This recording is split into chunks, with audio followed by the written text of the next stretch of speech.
First of all, I just want to say it looks like Maryland's ready. It looks like Maryland's ready to go. And I appreciate everybody coming out on what is a cold, cold morning to do advocacy. And in some cases, bringing somebody with you. And we have to continue to do more of that. Bring people out so that they can see what we see and can build what we are building. And so much of what was said up here was so good, but to be understood, before you can even talk about justice, to be understood for who we are. People of color is erasure. And it's not erasure because we feel a certain way. That's how we've been painted. Or you're just angry, you feel a certain way about people of color, you ought to be ashamed of yourself. And it's like, no, we want to be understood. And the only way you can understand exactly what we're owed, the only way you can understand exactly where we come from and what our contribution is to this country is if you section us off as a specific people. And that is a matter of identity. And identity anchors us into a place, right? So I think what's been happening in terms of our advocacy, because somebody asked me a little while ago, well, is the problem, do you ever think that we could get reparations? Do you think you could get the thing that we're talking about? And I said, that's the wrong question. Right? The right question is that can you anchor? Is it possible to anchor your people in an identity that inspires them to act? There you go. Can you anchor us in something that helps us understand ourselves and then understand what we're owed, as opposed to saying we don't want to talk about those things because that's the oppression Olympics. A phrase which wasn't even created by us. So what you're doing here in terms of having these sessions, because this is community as well. You're getting together, breaking bread, got your little donut, got water, that's breaking bread, got a microwave, put it together, right? That's breaking bread. That's community building. And even in terms of the way we do things, we haven't done enough community building. And that's why what you're doing here today is so powerful. Because we're building community and understanding that, hey, we either rise together or we fall together. And we're in this together. So I really just want you all to understand that as you grow and build these spaces and bring a bunch of more people into this space and more members here, that it may seem like, oh, well, we did a community thing, it was great, we had a great time. It's bigger than that. Yes. It is fundamental. And there has never been a movement that wasn't sparked or didn't come out of community. Even if you want to talk about the labor movement, these people worked together, they ate their sandwiches together, they fought together, they went to jail together. This is community. So it's so important to shout out to Tony Tyler, to everybody who's here and doing this, because this is extremely powerful, this is necessary, this is not small, and I think you all are off to a great start, and I just want to say that. So if you all have any questions for me, feel free, we family. But I just wanted to make sure everybody understands that, and everybody understands the importance of what you're doing.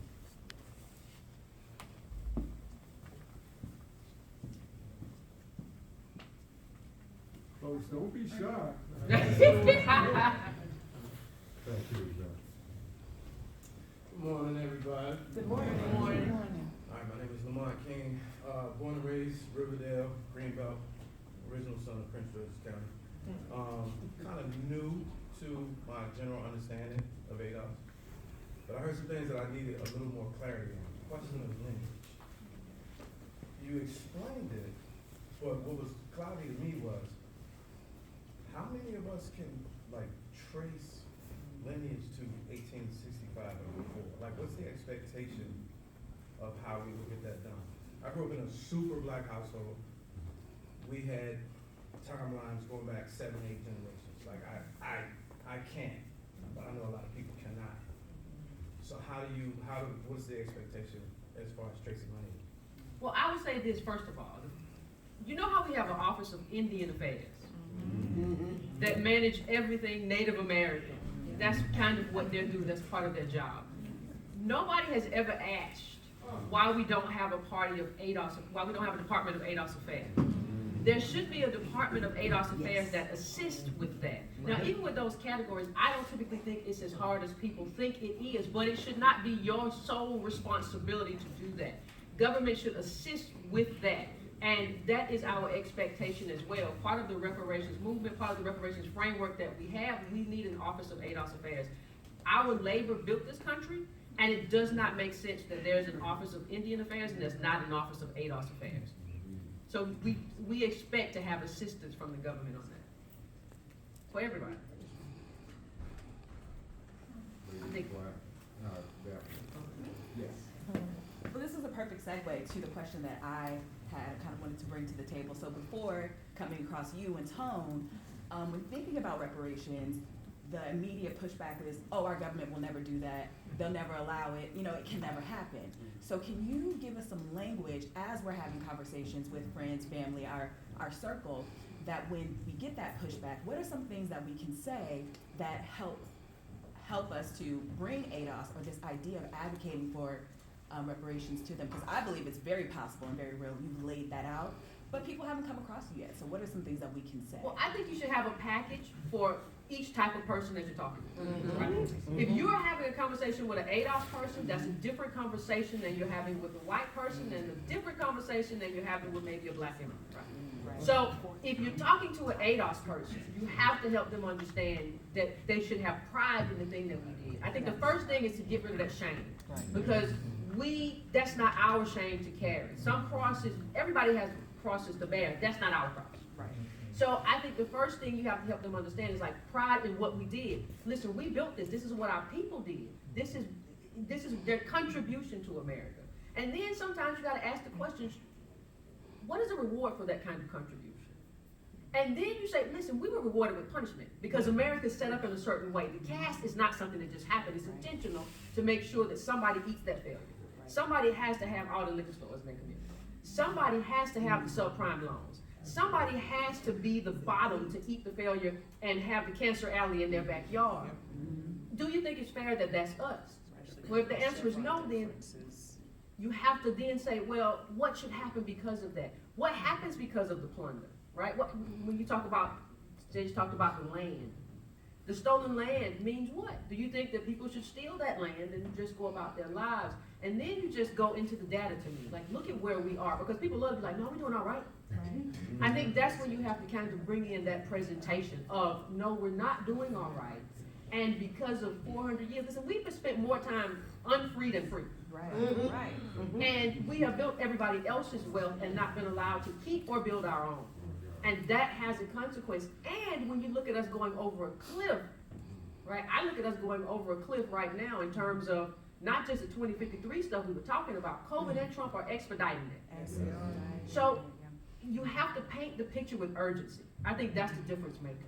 Because once you say, like, this is coming and it's coming fast and it's coming for you and it's not coming for other people in the same way that it ever came for you.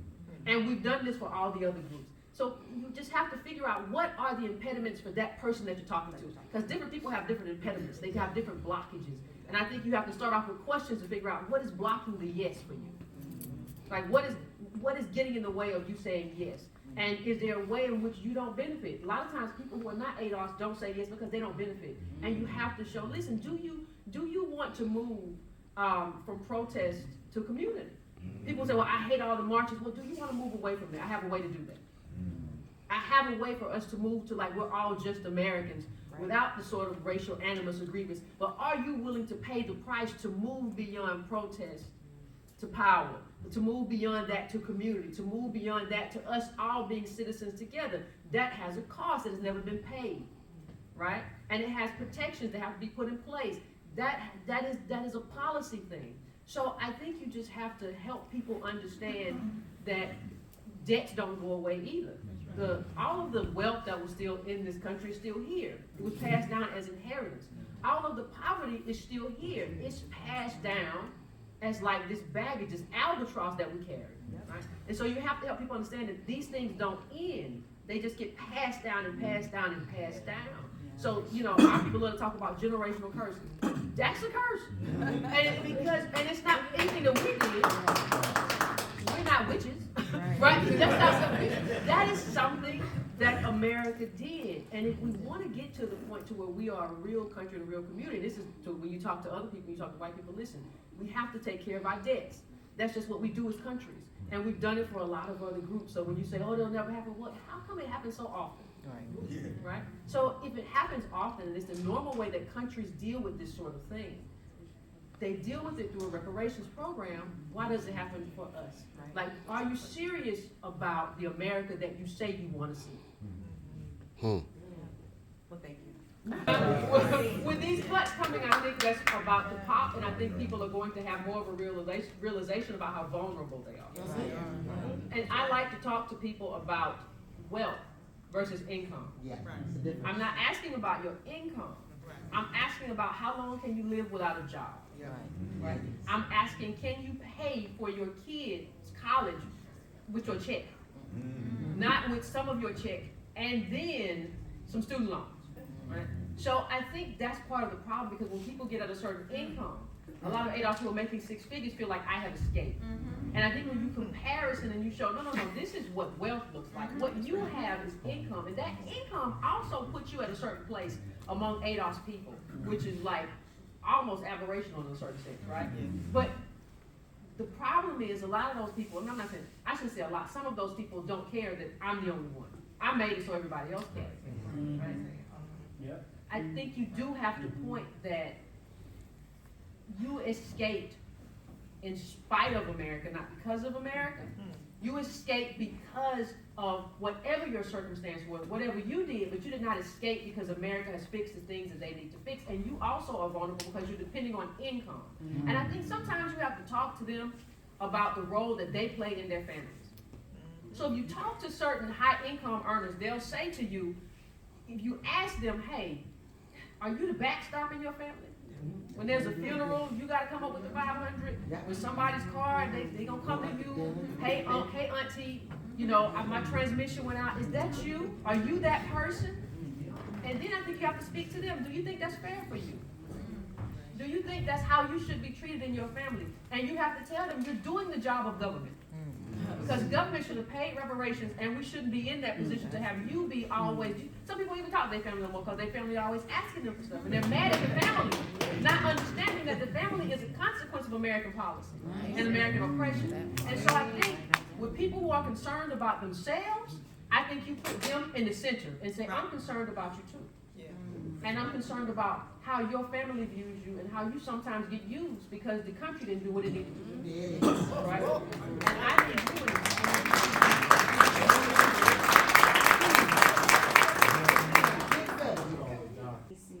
PG County, and I'm sitting because I live with long COVID, so it's hard for me to like move around, but I have been following your work for a while. I'm relatively new to the ADOS organization, previous Pan-Africanist, so I was like, it took me a minute. You're recovering. Recovered.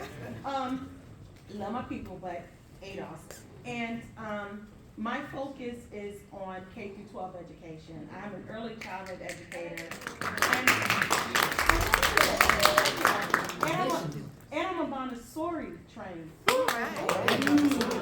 And so my question is, I always look to the children, and I understand that where ADOS is right now as an organization, we are, the adults, the elders have to form the nest that's safe for the children. But with everything that's happening with public education, I just want to know what are your thoughts? And I'm still learning the website, so I do want to look at the agenda, but I know there's a lot of talk about college education. But I'm just really curious to know, how can we move differently in the 21st century with our K through 12 education? Because that to me is where you lay the foundation of mankind, you know. Those first 0 to 3 and 3 to 6, like that's my wheelhouse. So I'd love to know, is there some place on the website that I can go? I will be joining the chapter. So I just want to know your thoughts, and if there's any guidance that anyone can share. Well, I think you'll probably be helping us do that. Yeah, But we on the same page. But for me, honestly, when it comes to kids, it's pride versus shame to me. Because I feel like we don't grow up learning enough proud ADOS history. that we believe that we got ourselves in this situation and should have gotten ourselves out of that situation. Like I have had people say to me, well, we just never fought back. And so that means that you don't know the history of revolts, right? That means that you don't understand the ways in which we did fight back. And so much of us even trying to get people on board with being American instead of slavery, the institution has been trying to undo that shame. So if kids are brought up with a sense of pride, like she was doing this and then he was doing that, and then they'll understand who took it away. Yes. Right? And that it wasn't us. We were outnumbered, outmanned by people who were vicious and who decided that this was going to be the cast. So I do believe that if you can bring kids up with that pride and they don't automatically reject ADOS because they feel like they're ashamed, you create a different child. Yes, you do. Because even if you create a child that can out-debate anybody. There you go. Right? Who says that we're not enough, or we didn't do enough, or we haven't contributed enough, or whatever the case may be. And you also uproot that sense of inferiority that some kids have. You get that early by saying, this is who you are. And this is what you come from. Don't listen to them, this is what you come from, and this is what you're owed. But if you give them that pride early on, and there's so many ADOS stories. Right? We will watch Wakanda, and we will watch The Lion King, and we will never tell our own story. And since that doesn't happen in cinema, I think it has to happen in education. Yes, it does. Every going into the bank, everything. So I look at the states more of, hey, compile what your state did to undermine us, to plunder us, and how they allowed that to happen, whether you had a Tulsa-like event in your state, whether the land thefts in your state, compile all that information, and we use that to prosecute the federal case. Because I don't think most states have enough. And the one thing I don't want to see is everybody get a $2,000 check or something. They say, well, states paid reparations. That doesn't. And I'll definitely become a member. I have a question offline about